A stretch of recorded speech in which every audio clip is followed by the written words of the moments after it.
Today I'd like to talk about Therma-Tru doors.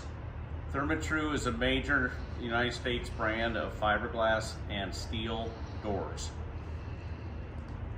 It's a very prevalent brand in the Denver market, for example. So a couple basics. First of all, why fiberglass? Well, mainly talk about fiberglass. Steel doors can dent easily, so usually they're reserved for sheds or back doors or service doors that people don't see much of and they want to economize. It's a much better choice to go to a smooth fiberglass door if you like the look of wood or steel. Like this door, it's smooth just like wood would paint. They come primed. It's an excellent choice over wood for several reasons. Number one, it actually has a warranty that's longer than 1 year. Number two, it holds paint much better than wood. With wood, moisture can get underneath the paint and cause paint to chip and peel and disadhere. Wherever you don't have glass, you have foam filling, which increases the R value. So for example, a fiberglass door with no glass is roughly an R6 as opposed to a wood door that's about an R1. So we really sell a lot of these, and I think there's lots of good reasons for that. Much lower maintenance, which is a big deal to most people, is the biggest reason.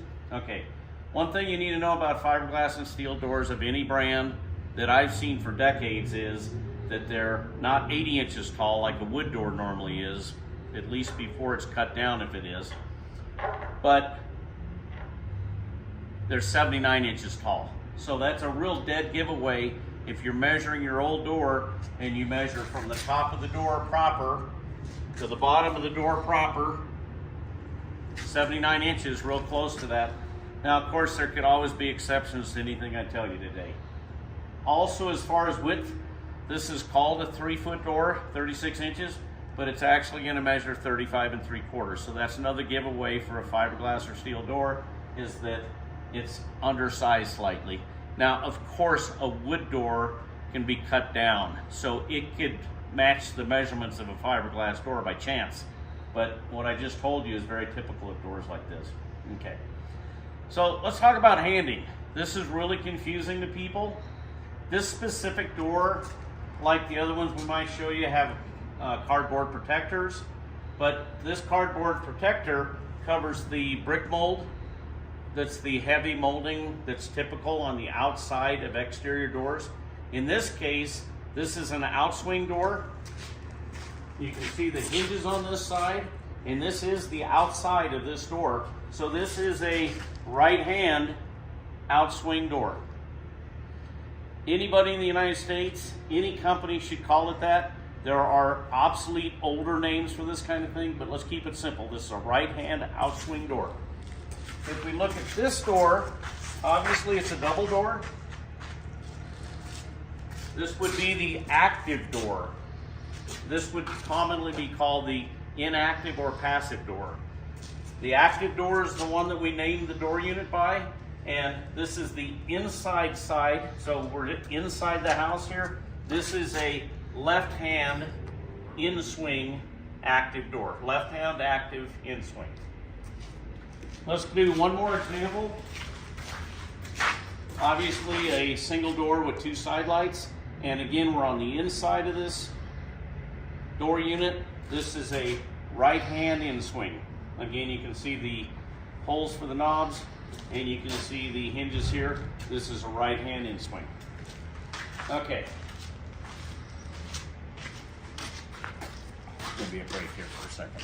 Let's talk about some of the basic differences, because Therma-Tru and all these other brands offer many hundreds of choices of styles. So let's start with the texture of the door. Again, this is a smooth, primed paint grade door. That is the most common in the Denver market.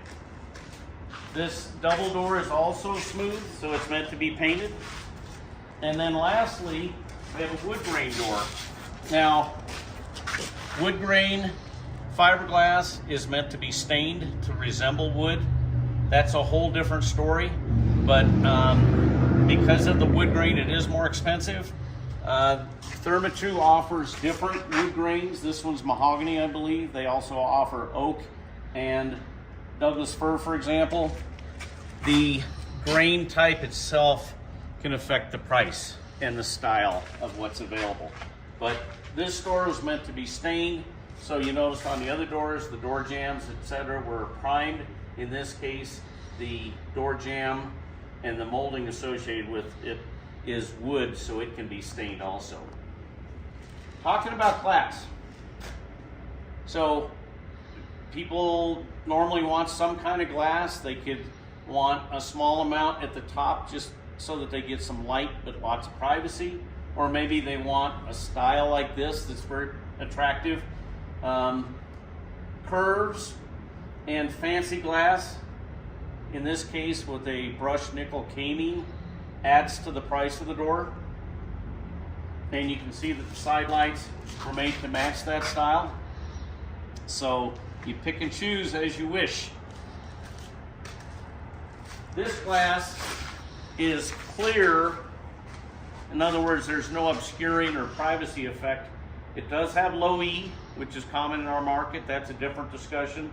In this case, it has raise, lower, and tilt blinds between the glass. Very popular choice, obviously.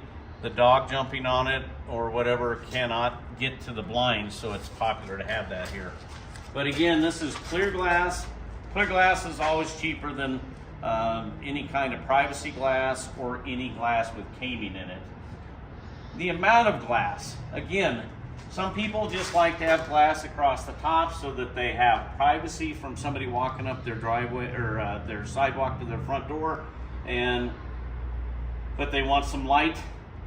Some people want just half glass or 2/3 glass, or as this door is called, a full view, which is where it's pretty much as big of a piece of glass as possible. So these are some of your choices in wood, fiberglass, or steel doors. So the lion's share of the price of a door unit like this are the doors themselves. Okay, so once you pick the door, generally somebody like me can give you a pretty close idea of price. However, there are other components. For example, the door jamb itself. On an exterior door, you might hear it called a frame. We need to know how thick your wall is, which will translate into how thick the door jamb is usually. I'll get out of the way here, but I'm talking about how thick the door jamb is, not including the exterior molding or the interior molding, which is not included. Hinges, right now brushed nickel and matte black are the most popular, but other choices like satin brass or oil rub bronze are the same price, so those choices are up to you. In this case, with this double door, there's a piece called a T-astragal that's placed between the doors. That piece has a slot to hold weather stripping between the two doors. It also has a bolt at the top and bottom to secure the door, and it acts as a jamb for the active door to stop against when you close this door. This kind of door obviously is meant to normally just use one door, but if you need to bring a sofa into the house or something, you could open both doors easily, okay? Other components, they're prepped for standard lock sets. So in this case, in the trade, you'd call it a double bore preparation. There could be some reinforcements to your lock sets, but the lock set and deadbolt are sold separately. Other parts would include the threshold, which you can't see from here. In the trade, again, you might hear it called a sill, S-I-L-L, or a threshold that you step over. That's also available in usually bronze color or an aluminum color. It is adjustable, so that it can be lifted to meet the sweep that's on the bottom of the door. So the sweep would be a plastic / rubber piece that's attached to the bottom of the doors that completes the seal where the door brushes across the top of the threshold. You can't see it from here either, but there's a weather strip that goes around the edge of the door, and it is a removable vinyl wrap foam. That's the modern technology which replaced older copper or brass types of weather stripping. So basically, what is not included with the door unit? And I think this is pretty standard from store to store and around the country. What is not included when you buy a door unit like this would be your interior molding, which of course could be numerous different styles and sizes. Also, again, your lock sets are not included, and installation materials, nails or screws, shims, spray foam, or other insulations that go around the edges. You can see here that they've included some information packets and some extra screws with information on them.